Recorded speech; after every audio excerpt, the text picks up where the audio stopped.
네, 반갑습니다. 수학 가르치고 있는 홍정우입니다. 간단하게 제 소개 먼저 좀 드리고자 합니다. 저는 서울대에서 이제 수학 공부를 했고요. 그리고 지금 강동에서는 각인학원에서 상일여고 학생들 대상으로 수학 가르치고 있습니다. 자, 입시에 대한 부분들은 많이 들어오셨을 테니까 전반적으로 뭐 5등급제에 대한 변화나 아니면 대학 입시에 대한 부분들은 다 아실 거라고 저는 생각을 하고 경향성에 대해서 조금만 이제 간단하게 좀 설명을 드리고 시작을 하려고 합니다.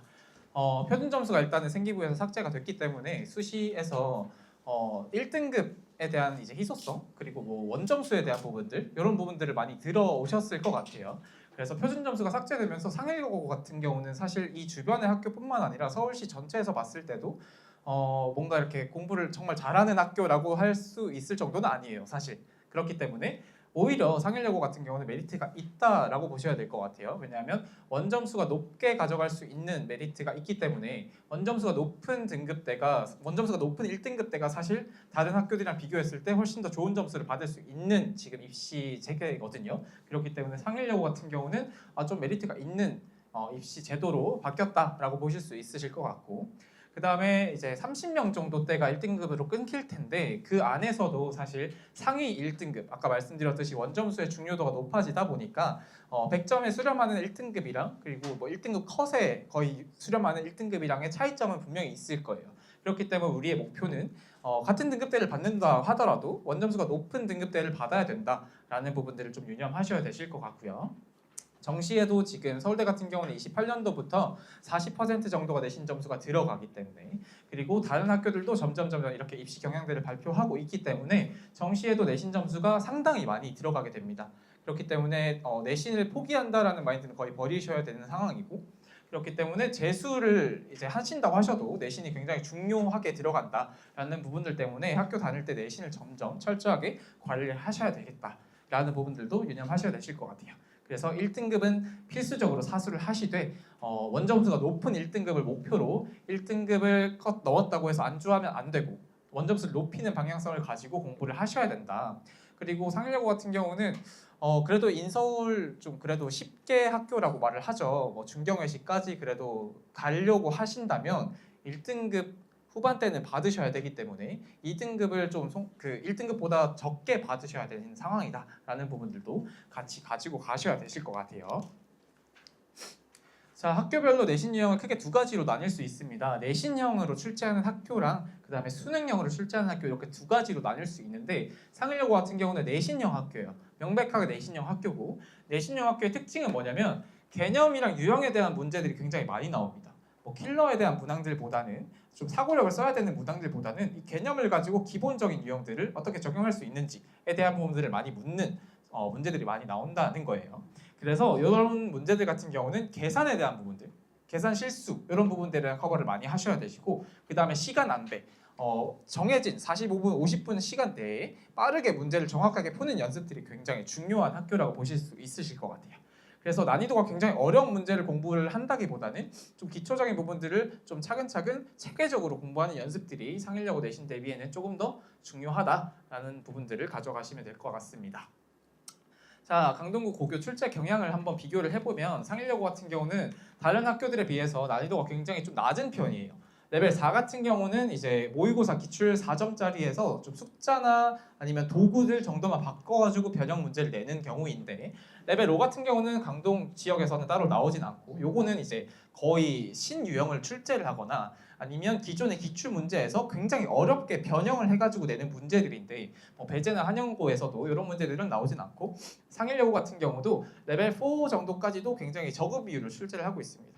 다만 레벨 2나 레벨 3 정도의 기초적인 유형 부분 그리고 개념을 얼마나 정확하게 잘 알고 있느냐에 해당하는 부분들을 많이 묻는 문제들이 출제되고 있습니다. 그래서 경향성을 조금 정리를 하자면 기본 개념에 대한 문제들이 굉장히 많이 나온 편이에요. 특히 이제 뭐 앞부분 다항식 파트 같은 경우는 거의 계산에 대한 부분들을 많이 묻는데 1학년 1학기 앞부분 다항식 파트에서 뭐 인수분해 공식 그리고 뒷부분에 뭐 곱셈 공식 이런 부분들의 공식들을 얼마나 잘 알고 있느냐에 해당하는 부분들이 많이 출제가 될 예정입니다. 그리고 중간 난이도의 문제들이 좀 많습니다.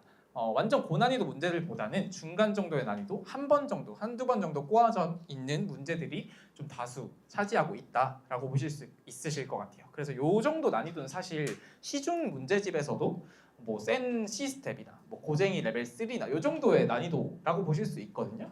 그래서 엄청 어려운 킬러 문항들은 좀 나오는 편이 아니다라는 부분들을 가져가시면 될 것 같아요. 다만 상일여고 같은 경우는 좀 까다로운 계산 과정을 포함하고 있는 문제들이 있습니다.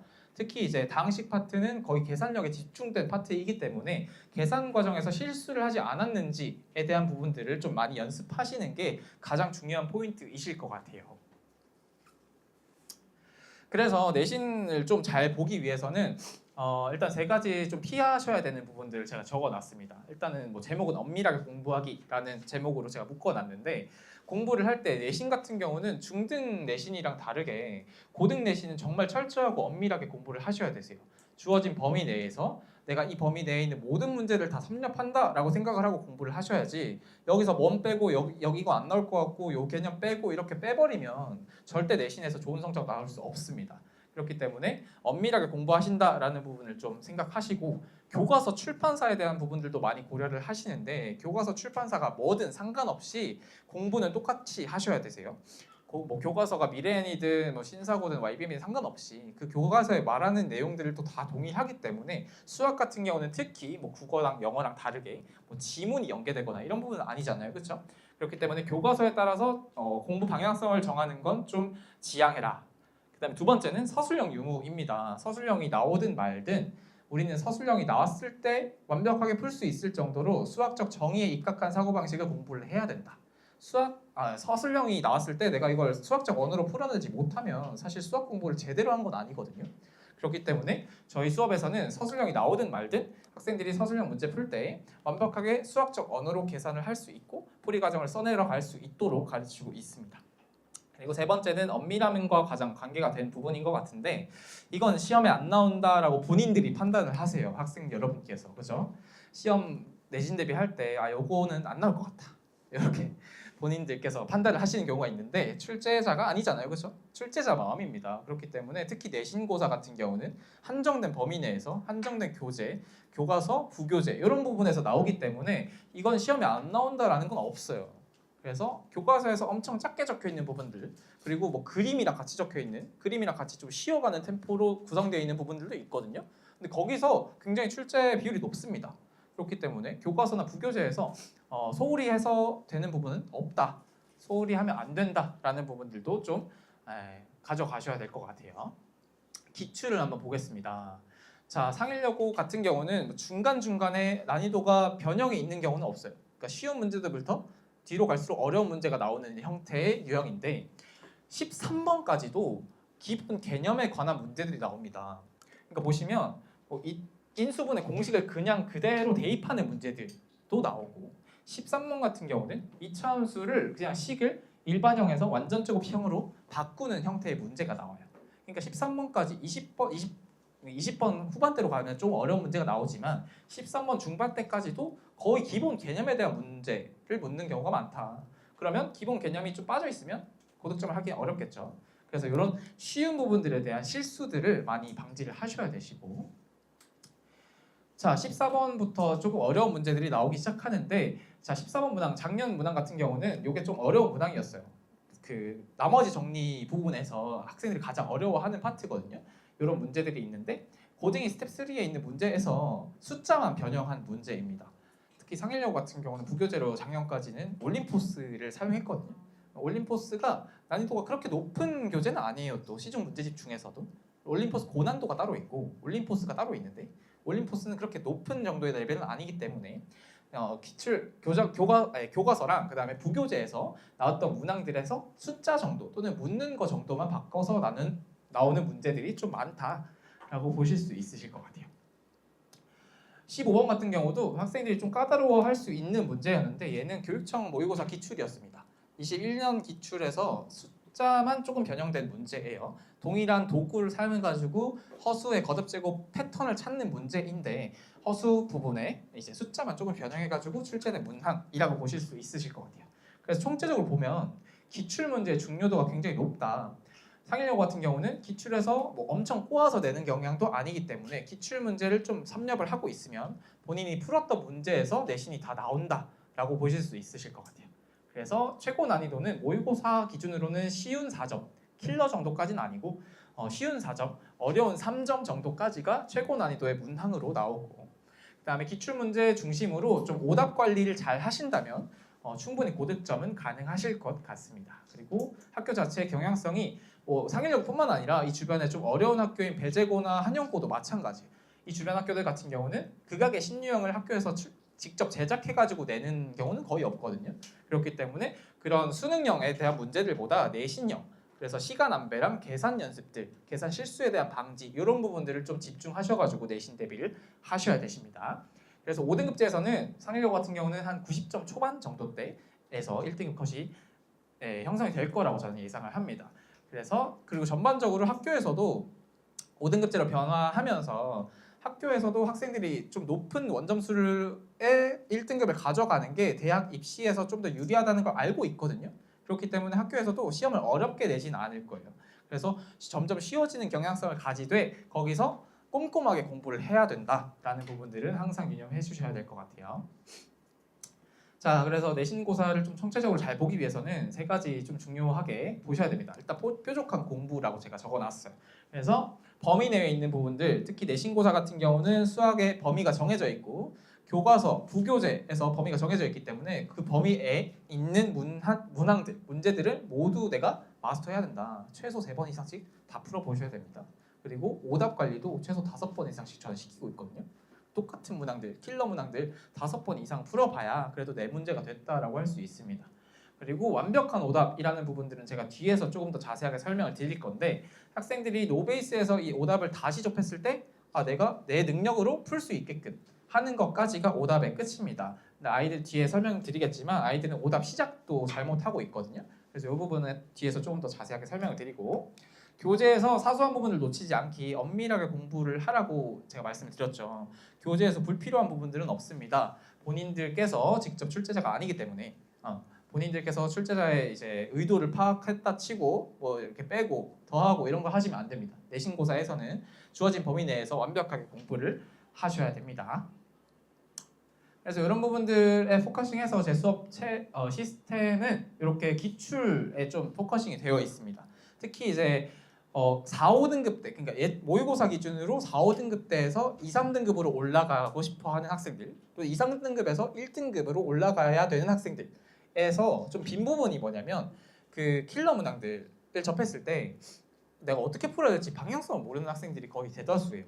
그래서 수학적인 부분, 그 킬러 문항들에서는 학생들한테 방향성만 조금 제시를 해줘도 거기서 빈칸을 채우면서 주요한 사고 포인트에서 본인들이 어떤 사고를 해야 되고 어떤 계산을 해야 되고 어떤 도구를 써야 되는지에 대한 체득을 하기 때문에 그런 연습들을 바탕으로 킬러 문항들에 대한 그 점핑들을 제가 유도를 하고 있고, 이 부분은 서술형까지 커버가 되는 학습법입니다. 그래서 제가 앞서서 말씀드렸듯이 서술형 따로 나오는지 안 나오는지에 대한 부분을 따로 공부하실 필요 없다고 하셨죠.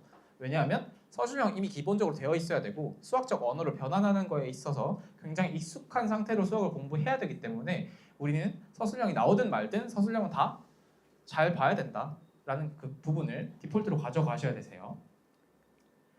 그리고 오답에 대한 부분들 제가 진짜 100번 강조를 하는 부분인데, 학생들 오답을 하라고 하면 보통 잘못하고 있어요. 왜냐하면 오답 틀렸던 문제잖아요, 그렇죠? 근데 본인이 왜 틀린지 모르고 오답을 합니다.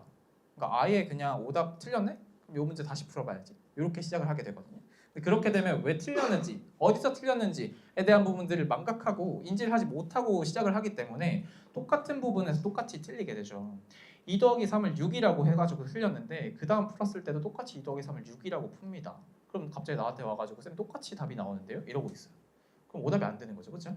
그래서 본인이 어디서 틀렸는지 인지를 하고 넘어가야 된다라는 부분들부터 코칭 시작해가지고 오답의 시기도 제가 조절을 해가지고 학생들한테 반복적으로 오답 관리를 할 수 있도록 가르치고 있어요. 그래서 오답을 제가 학생들 틀려오면 제가 바로 풀이를 해주잖아요, 그렇죠? 풀이해주고 나서 바로 오답하면 본인이 오답한 걸까요? 아니겠죠. 제 풀이를 그냥 기억하고 여기다 토해내는 것뿐입니다, 그렇죠? 그래서 오답은 풀이를 듣고 나서 직후에 오답하는 게 아니라 풀이 정리해가지고 집에 가가지고 오답하고 그리고 단원 모아서 오답하고 과정 오답 모아가지고 오답하고 이런 식으로 해야 반복적으로 시기를 조절하면서 오답을 관리를 해야 진짜 실제로 내가 노베이스에서 이 문제를 접했을 때 완벽하게 내 도구로서 풀 수 있다라는 부분들 볼 수 있을 것 같아요. 그리고 오답은 나의 자산입니다. 그래서 오답을 얼마나 잘 관리하느냐가 수학 공부의 관점이거든요. 그렇기 때문에 오답은 제가 모아드립니다. 학생들마다 개별적으로 오답을 제가 다 모아가지고 학생들한테 제공을 하고 개별적으로 어떤 부분들이 부족한지에 대한 부분들도 제가 다 아카이빙해서 드립니다. 특히 내신고사 같은 경우는 오답의 중요성이 좀 더 높아요. 왜냐하면 말씀드렸듯이 주어진 범위 내에서 출제가 되는 거잖아요. 그렇죠? 그리고 기출의 중요도도 계속 말씀드렸듯이 기출 똑같은 문제에서 나오기 때문에 거기에 대한 오답들을 완벽하게 진행할 수 있도록 학생들마다 제가 개별적으로 오답 관리 노트를 따로 만들어서 어떤 부분에서 틀렸는지 다 모아서 드립니다. 시간이 없어가지고 제가 빨리 할게요.